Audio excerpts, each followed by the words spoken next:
Flat photos, bland colours, it's not you, it's your camera. Travel and street scenes are filled with mood, colour and emotion. But your camera is often working against you, trying to correct what makes those moments special. Today I'm sharing with you my 3-step process to help you take control and use colour with purpose.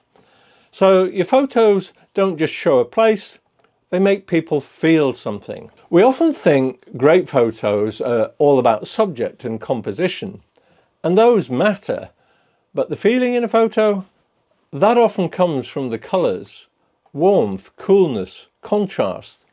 They all shape how we remember a scene and how it made us feel. But here's the surprising part. There's one camera setting in particular that plays a huge role in this, and most people just leave it on auto. When you learn how to adjust it intentionally, you'll start creating photos with real emotional depth.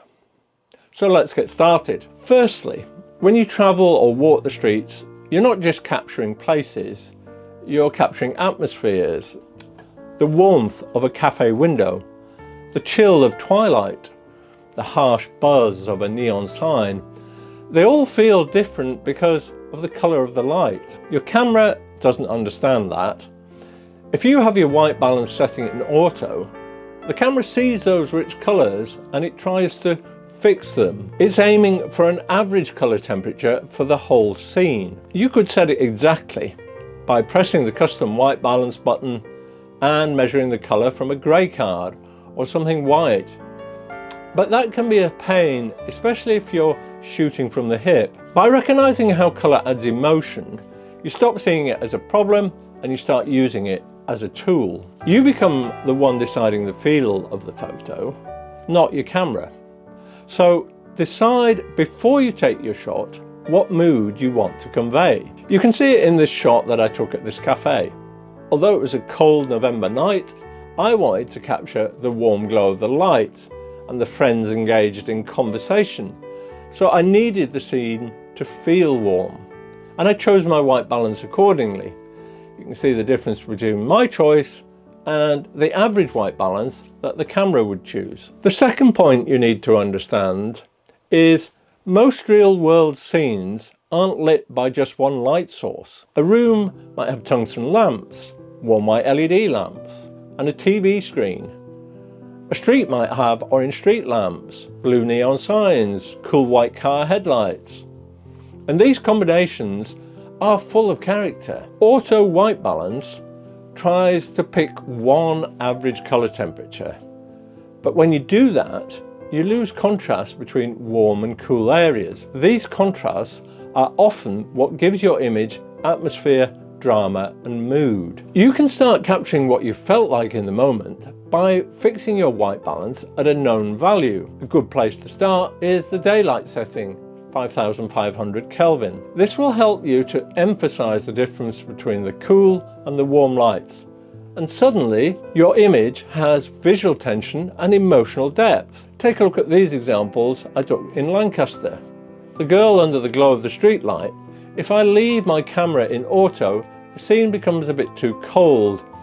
And the feeling I wanted to convey was warmth and happiness. This girl was so willing to help me by posing.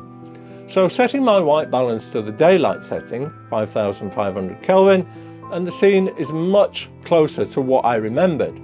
But more importantly, the feeling I wanted to capture when I took the shot. If you're still finding white balance a bit confusing, or if you're unsure about any of your camera settings, or maybe you're struggling with composition, looking to spark more creativity, or simply feeling stuck and need some fresh inspiration, then perhaps it's time for a bit of one-to-one guidance. You can book a free mentoring call with me and we'll talk through where you're at with your photography and where you'd like to go, and how I can help you move forward with confidence and clarity. The calls are completely free, but are sure to book up fast, so check the link in the description and let's have that conversation. Now, the third point I want to make is some of the most emotionally powerful photos come from scenes where warm and cool light mix, even in landscape scenes. The colour of the light can shift from a dull grey to a warm and inviting golden colour as the sun breaks through the clouds. When you notice these colour contrasts and then choose to enhance them with your white balance, you're doing more than capturing a moment. You're telling a visual story using temperature, atmosphere and memory. It's a compositional mindset. You're training your eye to notice emotional potential in light and colour. And once you start doing this, you'll not only control white balance better, you'll see the world differently. You're anticipating, composing and shaping images with colour at the heart of the emotion. I took this long exposure shot by the canal. The exposure at the time was close to 5 minutes, and I wanted to capture the different shades of green as the light hit the leaves. Every now and again the sun would break through the clouds and create a warm glow just as the path turns the corner. By selecting a warmer white balance, I've been able to recreate that golden glow and produce an image of warmth, calm and serenity. You can see the difference between the auto setting and my manual setting. The auto is colder and less inviting, but the manual setting brings back the warmth. So let me summarise. Great travel and street photos aren't just about sharpness or perfect exposure, they're about emotion. They remind us of how a place felt, not just what it looked like. And colour plays a huge role in that feeling. So when you take your photos, start with the emotion you want to convey. Set your white balance deliberately to support it. Look for scenes with natural colour contrast. You're not just taking better photos, you're telling richer stories. Stories that will connect with people, stir memories and hold meaning. The next time you lift your camera, don't just think about your settings, ask yourself, what do I want this photo to make someone feel? And then use colour to say it. Thanks for watching, and I'll see you next time.